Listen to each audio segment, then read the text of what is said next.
박사들의 경배라는 제목으로 시작 말씀을 전하겠습니다.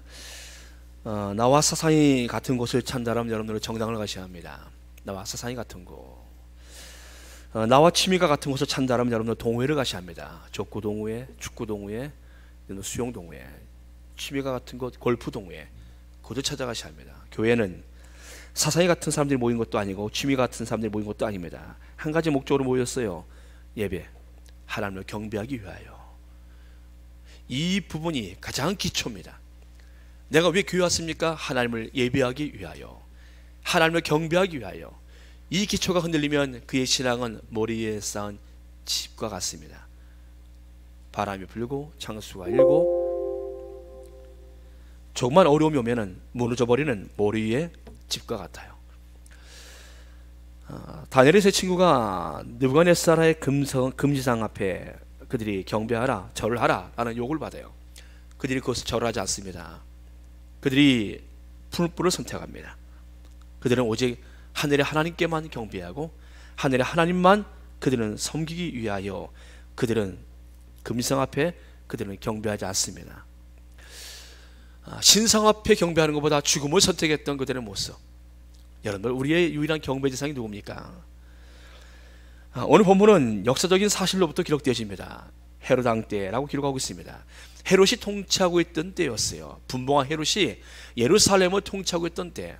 이 헤롯이라는 사람은요, 에서의 후손입니다. 에돔의 후손이에요. 그러기에 유대인들에게는 그들의 영적으로도 적개심이 있는 사람이에요. 그리고 유대인들도 헤롯을 그리 좋아하지 않습니다. 그래서 헤롯이 유대인들의 마음을 사기 위해서 헤롯 성전, 예루살렘 성전처럼 거대하고 아름답진 않아도 그래도 아름답게 만든 헤롯 성전이라는 성전을 만들어서 유대인들에게 줘요. 여기서 마음껏 너희들 예배해라. 그들의 환심을 사기 위해서 헤롯이라는 왕은 자신의 정치에 늘 민감했던 사람입니다.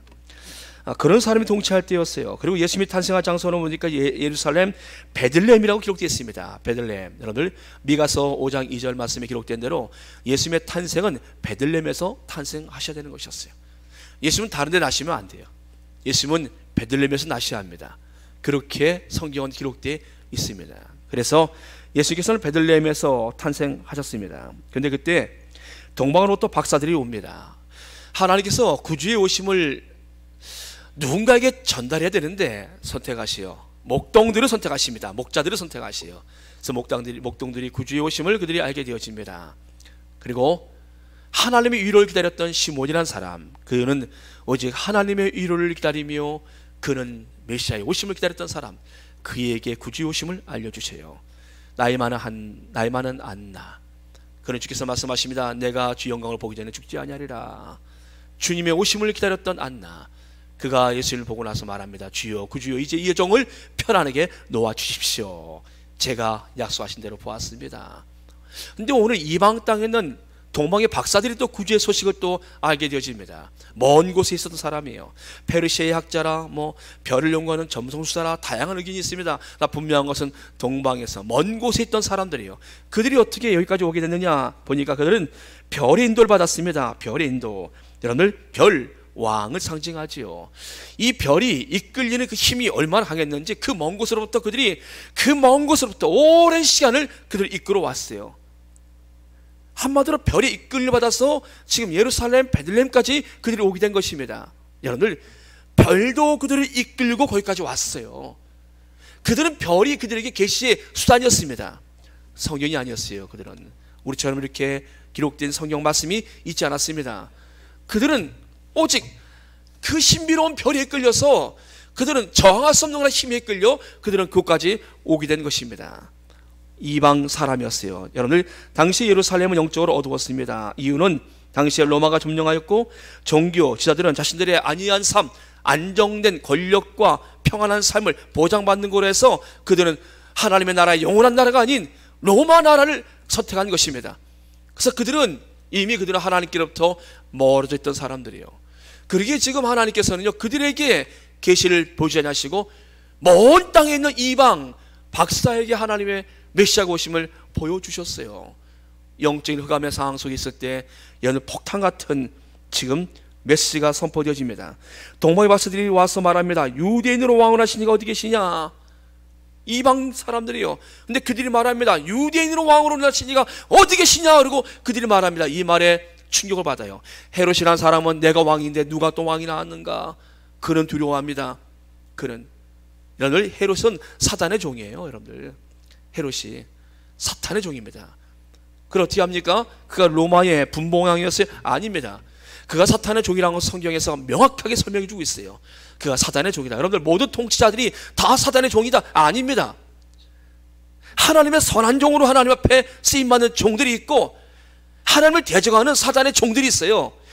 지도자가 누가 세워지냐는 굉장히 중요합니다. 헤롯이란 사람은요, 사단의 종이에요. 어떻게 합니까? 그가 그 소리를 듣고 나서 대지상들과 왕이 모든 대상들과 백성의 서기관들을 모아 말합니다. 유대인으로 왕을 하시니 어디 있냐? 이렇게 물었다 하면 그는 정치적으로 자신이 왕의 자리가 위협받으니까 그 정적이 돼서 그들이 물어봤다 생각할 수가 있어요. 근데 그게 아니에요. 사단의 종이었습니다. 그는 뭐라 물었습니까? 그리스도가 어디서 나겠느냐? 여러분, 누구를 죽이려고 한 겁니까? 그리스도를 죽이려고 합니다. 박사들이 돌아간 이후에 두 살 이하의 아이는 대략 잡아서 그 태어난 날수 따져보니까 넉넉 잡고서 2살 아이 이하로 모두를 죽이면 그 가운데 걸릴 것 같아요. 그래서 헤롯이 대학살을 벌립니다. 2살 아이는 모두를 죽이는 역사 속에 대학살이 벌어져요. 애굽에서 이스라엘 백성들이 태어난 아이를, 이스라엘 아이들을 당시에 바로가 국가적인 법을 통해서 태어난 아이가 여자면 살리고 남자면 죽이라. 그때 이후로 또 대학살이 벌어진 거예요. 지금 여러분들, 이런 헤롯이 지금 묻습니다.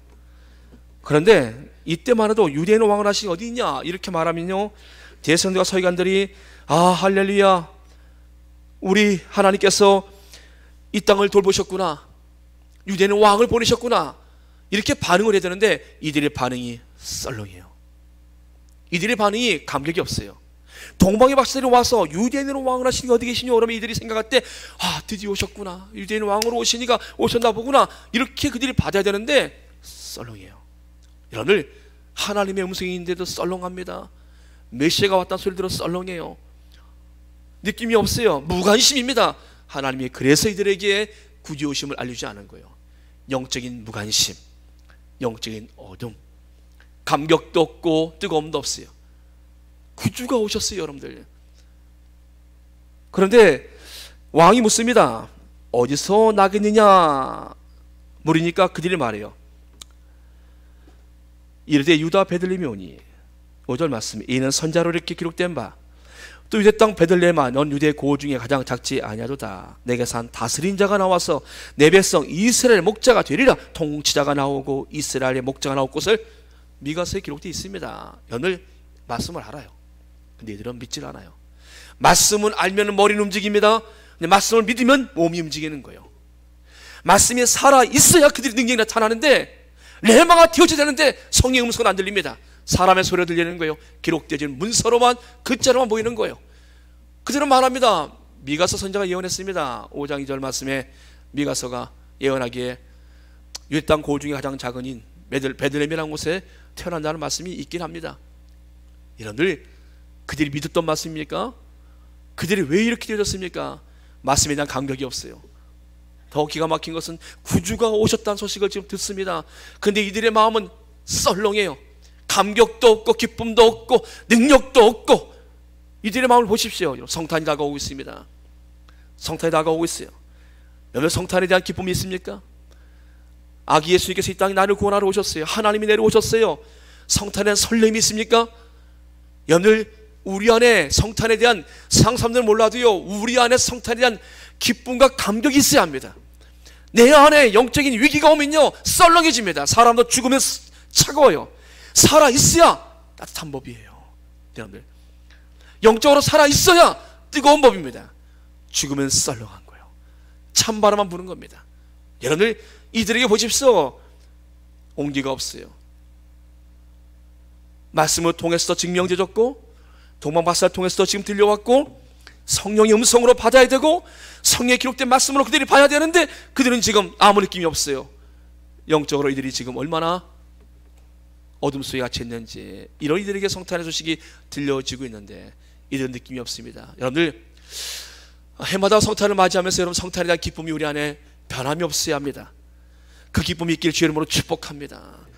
어렸을 때 머리밭에 양말 놓고 주무신 분 계십니까? 혹시 양말 놓고 내일 아침 일하면 이 안에 무슨 뭔가 선물이 있을 것이야 라고 기대하고 자본 적 있습니까? 여러분들 어렸을 때 오히려 그런 기대 있지 않았습니까? 내 머리밭에 성탄절 산타크로스 할아버지가 오신다는 게 아니라 그죠? 여러분들 뭔가 주님께서 오시면은 내게 선물을 주실 것이야 이런 그런 기대 있지 않았습니까? 산타크로스 할아버지를 기대했습니까? 여러분들 성탄에 대한 기쁨이 오늘날에 식었어요.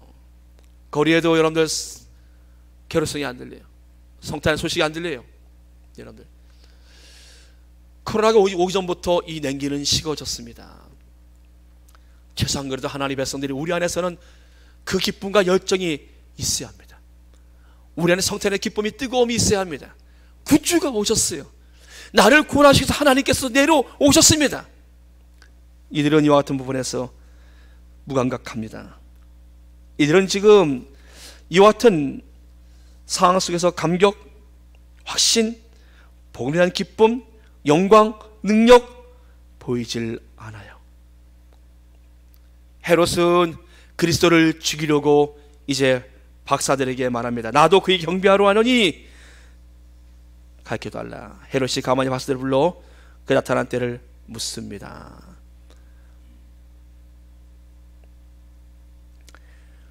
찾거든 내게 구하여 나도 가서 그에게 경배하게 하라. 여러분들 헤롯이 경배하러 가는 겁니까? 그리스도를 죽이러 가는 거겠습니까? 사단의 전략입니다. 사단은 하나님의 백성들로 하여금 하나님께 예배드리지 못하게 만들어요. 온전한 경배드리지 못하게 만듭니다. 헤롯이 말한 경배는요 거짓입니다. 참된 경배가 아니에요. 사단은요 오늘날에도 하나님의 교회 나가는 것을 허락할 수 있습니다. 그러나 교회에 와서 정말 자신들의 삶을 하나님께 경배하며 드리는 것은 막으려 합니다.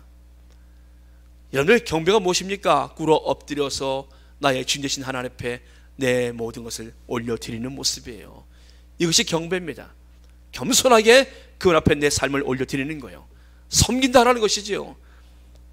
헤롯은 그런 마음이 없었습니다. 박사들을 이용해서 단지 알려고만 할 뿐이었어요. 박사들이 왕의 말을 듣고 이제 그곳을 떠납니다. 그리고 그들이 가던 곳에서 그 별이 멈추고 드디어 집에 들어가 아기와 그의 어머니 마리아가 함께 있는 것을 보고 엎드려 아이께 경배합니다. 그리고 그들이 경배하면서 가져왔던 보비압을 열어요. 여러분들 먼 땅을 왔습니다. 먼 곳을 왔어요. 페르시아라는 곳이라고 한다면은 그곳에 최소한 1년 가까이 그들이 왔다라는 거예요. 뭘 타고 오든지 걸어오든지 간에 그 거리가 그렇게 왔는데 그들이 지켜낸 것이 있어요. 예수께 드릴 보배야 황금과 유황과 몰약을 그들이 지키고 왔어요. 여러분들 황금이라는 것은 예나 지금이나 귀합니다. 박사들이 이 황금을 들고 왔어요. 영원함을 상징하고 왕을 상징하는 의미죠.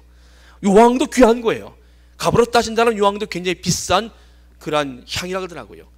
이 유황은 제상을 의미합니다. 제상들이 1년에 한번 들어갈 때 그 유황을 가지고 제사를 드릴 때 쓰여졌던 귀한 향유입니다. 몰약은 사람이 죽었을 때 장례 지낼 때 부자인 사람들이 죽었을 때 그들 시신에 뿌렸던 그러한 약으로 기록되어 있습니다. 여러분들 왕과 재산과 죽음을 의미하는 이 모든 것들, 이들이 이 모든 것들을 지켜왔다라는 거예요. 여기서 의미하는 상징보다도 이들이 저는 이 먼 거리를 이들이 이 보비압을 지키고 여기까지 왔다라는 것이 더 귀한 것입니다. 사랑하는 여러분, 예나 지금이나 다 귀한 것은 귀한 거예요. 소중한 것은 다 소중한 것이고요, 쓸모있는 것은 다 쓸모있는 거예요. 금은 옛날에 지금이나, 옥합을깬 여인 같은 경우도 마찬가지입니다. 그 향유가 300데나리온이라고 말하지 않습니까? 얼마나 귀한 겁니까? 귀한 거예요. 근데 이것을 그들이 지키고 지금 아기 예수님께 와서 이들이 지금 올려드리고 있다는 것이죠. 우리는 중요한 것을 여기서 볼 수 있습니다. 주님께 드리는 드림은요, 지켜낸 자가 드릴 수 있습니다. 믿음을 지키고 승리한 사람들이 드릴 수 있습니다.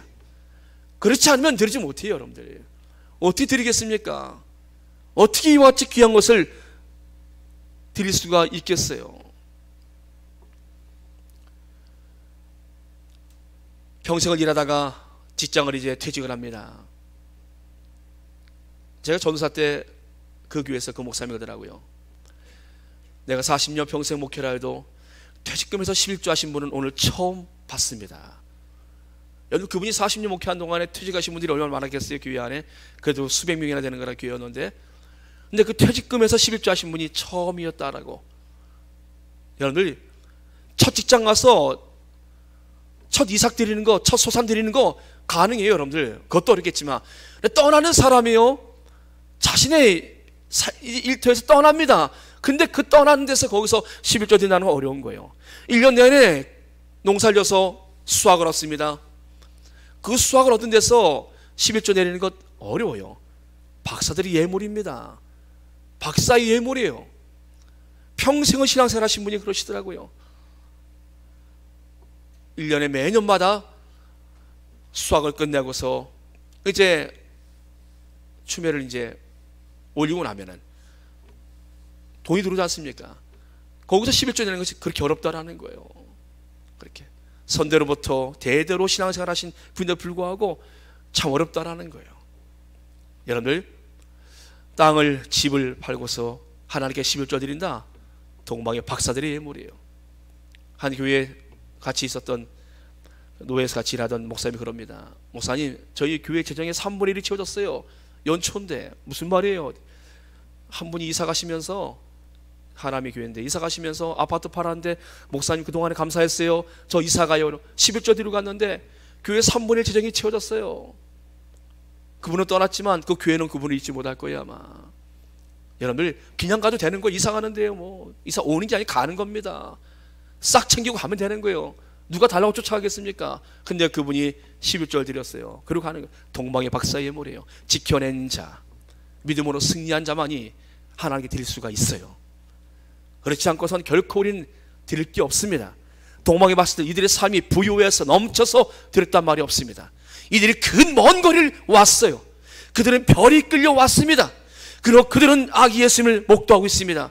그 앞에 자신들이 온 수고도 큰데 그들이 경배하며 지금의 보비압을 여보 여러 주께 드립니다. 주께 성령께서 말씀하시요, 꿈에서 헤롯에게 돌아가지 말라 지시하시기를 받아 다른 길로 고고로 돌아갑니다. 여러분들, 박사들을 인도했던 두 가지의 계시의 수단이 있어요. 하나는 뭡니까? 하나는 별이었어요, 첫 번째. 두 번째 뭐였습니까? 두 번째는 꿈이었습니다. 이들은 이 계시를 통해서 이들은 지금 아기 예수님께 왔고 그들은 또 안전하게 돌아갑니다. 그들의 계시의 수단은요, 별과 꿈이었습니다. 우리는 더 확실한 계시가 있습니다. 박사들처럼 우리는 이와 같이 별을 보고 꿈을 꾸는 계시가 아니라 더 확실한 계시가 있습니다. 이미 하나님께서 우리에게 주신 말씀입니다. 이 말씀을 통해서 우리는 하나님을 더 확실히 할 수가 있고 하나님의 인도하심을 따라갈 수가 있습니다. 사랑하는 여러분들, 말씀이 여러분들의 삶의 길잡이가 되실 주의 이름으로 축복합니다. 말씀이 우리의 삶에 비치고 우리의 등이 되어져야 합니다. 여러분들, 이렇게 확실한 계시가 있음에도 불구하고 우리가 따라가고 있습니까? 우리가 순종하고 있습니까? 몰라서 못하는 것이 아닙니다. 우리 안에 믿음이 없으면 할 수가 없는 것이. 이들이 지금 몰라서 이들이 예수님을 지금 오심을 모르는 것입니까? 이들이 믿지 않음 때문이에요. 그리에 그들은 구주가 오심도 그들은 별로 기쁘지 않은 거예요. 이미 그들의 삶의 안정권을 주어졌어요. 권력이 주어졌고 로마로부터 보장된 삶이 있습니다. 근데 굳이 구주께서 오셨다는 소식이 그들에게 그리 즐겁지 않았던 것이에요. 사랑하는 여러분들,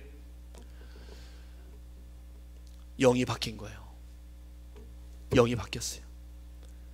이들이 하나님을 향한 간절한 마음, 그 영혼이 이들이 바뀌었어요. 하나님 나라가 보이지 않습니다. 로마가 영원한 나라처럼 보이는 거예요. 이 땅의 삶이 영원한 것처럼 보이면 여러분, 위기가 온 것입니다. 영혼이 바뀌어야 돼요. 내 삶의 안이 속살이 바뀌어야지, 내 영적인 상태가 바뀌어야지. 그래 여러분들, 정말 우리가 기뻐한 것이 무엇이 기뻐할 것인가 알게 되어지고요, 무엇을 슬퍼할 것인가를 알게 되어집니다. 성탄절을 맞이하고 있습니다. 여러분들, 아무나 성탄의 이 소식을 기쁨으로 맞이할 수 있습니까? 헤롯 왕도 권력이 있었지만 성탄의 기쁨을 누리지 못했습니다. 대상들과 서기관들도 이들도 그와 같이 직분이 있었지만 성탄의 기쁨을 누리지 못했습니다. 누가 성탄의 기쁨을 누릴 수 있겠습니까? 저와 여러분들이 구주에 오신 성탄의 기쁨을 누릴 수 있길 축복합니다. 바로 하나님의 선택된 백성들이 이 성탄의 기쁨을 누릴 수가 있습니다. 하나님은 택함 받은 이스라엘 백성들이 그렇게 되어지자, 그들이 하나님을 향하여서 식어지고 어두워지자, 하나님은 이방 땅에 있는 동방의 박사를 불러서 성탄의 소식을 알렸어요. 하나님은 얼마든지 이방인도 들어 사용하신 하나님이심을 우리에게 보여주고 있습니다. 하나님께 부르심 받은 모든 사람들, 하나님은 얼마든지 선택하여 그들을 통해서 하나님의 일을 진행시켜 나갈 수 있다는 것이에요. 사랑하는 여러분들, 하나님은 오늘도 마찬가지십니다. 하나님의 백성들이 영적으로 어두워지면요, 하나님은 전혀 다른 사람을 통해서 하나님의 일들을 진행시켜 나가실 수 있다는 것입니다. 사랑하는 여러분들, 하나님은 우리에게 오늘도 하나님의 계시의 말씀을 통해서 우리에게 말씀하길 원하고 계십니다. 구주의 오심의 이 소식, 주님이 오셨어요. 그리고 주님은 다시 또 오십니다. 이 복음을 우리를 통해서 전해지기를 원하고 계십니다. 주님은 오셨습니다. 그리고 그 주님은 다시 또 오십니다. 그분이 오실 때까지 여러분들 믿음 안에서 잘 지켜내시길 주의 이름으로 축복합니다. 금번 성탄절이 다가오고 있습니다. 성탄절에 여러분들 주시는 하나님의 기쁨이 충만하기를 바랍니다. 그 기쁨으로 여러분들 성탄절을 맞이하십시오. 구원받은 하나님의 사람들이 마땅히 맞이할 성탄의 이 즐거움과 기쁨, 우리 모두에게 있길 주의 이름으로 축복합니다. 기도하겠습니다.